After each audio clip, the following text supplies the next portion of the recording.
Baik sahabat, selamat datang kembali di acara talk show Difabel Bisa Berkarya. Sangat menarik sekali ketika kali ini kita kedatangan seorang yang menurut saya ini sangat luar biasa ya, karena di balik keterbatasannya beliau bisa menghasilkan sesuatu karya yang jarang-jarang orang miliki gitu. Dan memang nggak semua orang bisa berjualan gitu, Masya Allah. Nanti kita bakalan lebih dalam juga ke hal itu ya. Baik, Mas Punto. Siap. Tadi di akhir obrolan kita sedikit saya pengen lebih dalam juga soal ibu gitu. Waktu itu sosok ibu seperti apa, Mas Punto? Sosok ibu itu adalah sosok yang tangguh, sosok yang buat saya pribadi adalah sangat memotivasi buat saya. Karena saya 3 bersaudara dan yang mempunyai kekhususan hanya saya. Dan ibu paling menginginkan saya bisa mandiri suatu ketika nanti ketika beliau sudah tiada gitu. Alhamdulillah beliau masih ada sampai sekarang, dan alhamdulillah berkat motivasi dari beliau juga lah saya bisa berada sampai dengan saat ini berada di Bandung, di Cimahi gitu. Masya Allah.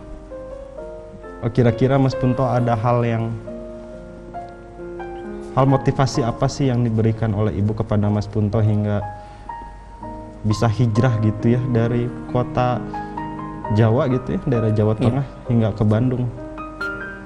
Ibu saya, yang saya selalu minta dari ibu hanyalah doa sih. Doa.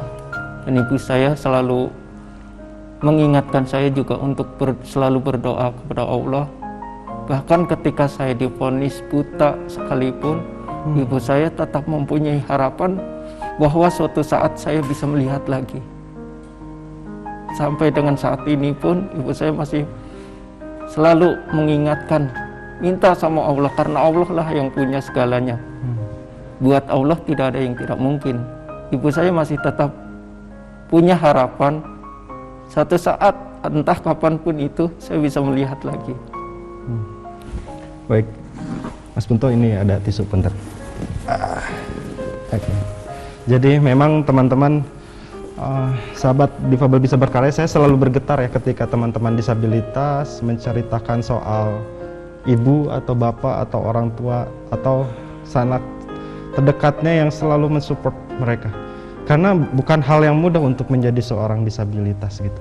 Apalagi Mas Punto itu double disabilitas, dan memang dari SD itu beliau tidak melanjutkan pendidikan, tetap di rumah. Tapi memang ada sosok seorang ibu yang selalu hadir buat dia, memberikan buku, memberikan bacaan gitu ya, untuk dibaca oleh beliau dan mengenali dunia luar dari buku itu ya, Mas Punto ya. Betul sekali. Apakah ibu waktu itu ikut membacakan juga? Ibu sibuk ya.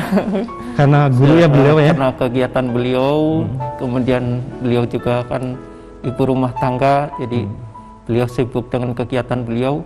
Tapi buku-buku yang beliau bawa itu cukup menjadi hiburan buat saya di rumah. Masya Allah. Dan mungkin hadiah terbesar dari Mas Punto adalah ketika Mas Punto itu sudah semandiri seperti saat ini ya. Iya. Banyak orang tua yang mungkin ketika anaknya sukses itu tidak ingat ibu, teman-teman. Tapi Mas Punto alhamdulillah gitu ya, sampai sekarang masih mengingat ibunya, masih. Masya Allah, saya ikut tergetar hatinya ketika Mas Punto tadi menceritakan soal ibu. Mungkin apa yang ingin disampaikan ke ibu, Mas? Buat ibu saya, terima kasih atas motivasinya, nasihat-nasihatnya, Masya Allah, kasih sayangnya, yang sampai kapanpun tidak akan bisa saya ganti, tidak pernah bisa saya bayar. Buat saya, ibu saya adalah segalanya, penyemangat hidup saya, motivasi buat saya. Doa-doanya selalu saya rindukan, nasihatnya ingin selalu saya dengar. Semoga Allah senantiasa melindungi dan menyayangi ibu saya. Amin, amin ya Allah. Mungkin teman-teman kita bisa berdoa bersama-sama di rumah masing-masing. Para pemirsa, kita doakan mamahnya Mas Punto dan ibu-ibu kita semua selalu diberi kesehatan, selalu diberi kebahagiaan, selalu ada di sisi Allah ya, karena doa beliau itu sangat mujarab itu. Betul. Dan Mas Punto juga kan tidak terbayang ya ketika Mas Punto sudah ada di kota Bandung gitu ya. Sebelumnya emang sangat pesimis sekali karena di rumah dari usia kelas 3 SD sampai sekarang itu umur usia 30 ya, di rumah sekitar terus. usia 30-an. Belum pernah tidak keluar rumah sama sekali. Baru setelah mulai ke Bandung lah saya bisa mulai kembali bersosialisasi. Itu mulai bersosialisasinya di mana Mas Punto? Di Darut Tauhid. Baik. Jadi memang ada perjalanan panjang dari seorang Mas Punto ketika mulai dari rumah, hanya di rumah saja sampai sekarang itu di Darut Tauhid, termasuk dari peran media itu ya? Iya, betul. Jadi pada saat itu apa yang Mas Punto dengarkan sampai bisa ke Darut Tauhid ini? Saya karena di rumah sering mendengarkan ceramah AA baik melalui TV maupun radio. Lama-lama saya punya keinginan di dalam hati, saya ingin ke Bandung, saya ingin ke Darut Tauhid. Ada keinginan itu. Kemudian dari keinginan itu saya mulai mencari informasi. Gimana sih caranya kalau saya ingin ke Darut Tauhid? Karena AA kan dulu sering ngisi kajiannya, bahkan sampai sekarang ya masih sering ngisi kajian. Betul. Di MKFM waktu itu. MKFM. Setiap pagi kajian MKFM, kalaupun MK pagi ya. MK pagi. Nah dari situ saya mulai mencari celah untuk coba cari informasi, nomor telepon mana yang bisa saya hubungi. Kemudian nomor teleponnya saya catat. Ketika ada kesempatan saya hubungi. Dan qadarullah pada saat itu AA yang sendiri yang siaran. Masya Allah. Dan saya langsung berkomunikasi dengan beliau, saya sampaikan, AA saya kondisinya seperti ini. Saya ceritakan apa adanya kondisi saya. Kemudian saya ceritakan juga saya punya keinginan bisa ke Bandung. Dan AA memberikan kesempatan, silakan aja ke Bandung, AA tunggu ya. Dan itu benar-benar sangat luar biasa teman-teman. Membuat saya terpacu. Saya dapat kesempatan. Dan ketika saya sampaikan apa yang disampaikan AA ini kepada ibu saya, luar biasa, ibu langsung setuju, langsung memberikan supportnya. Ya, kamu harus ke sana. Dan dengan dorongan dari ibu itulah saya bisa berada di Bandung seperti sekarang.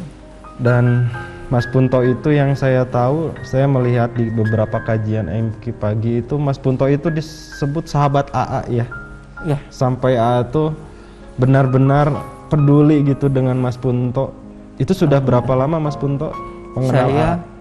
Ke Bandungnya dari 2015 Januari, saya ingat betul, Januari tanggal 21 di tahun 2015 pada hari Kamis, pas pada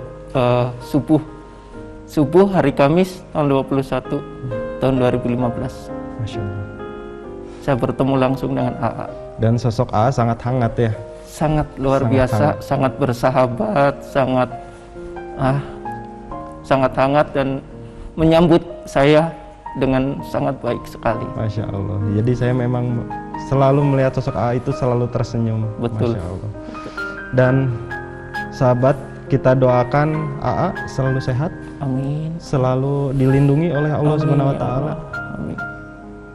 Dan memang karena ada program dari MK, ada AA Game, akhirnya Mas Punto bisa kesini hadir di Darut Tauhid, hadir di Bandung, dan alhamdulillah berproses dan menemukan jodoh juga di kota Bandung ya. Ya, betul.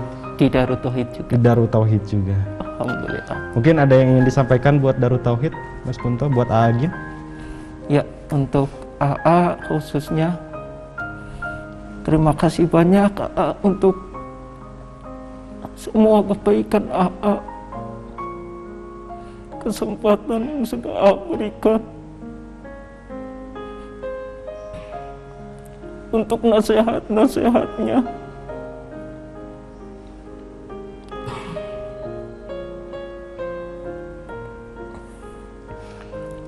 Masya Allah. Untuk motivasinya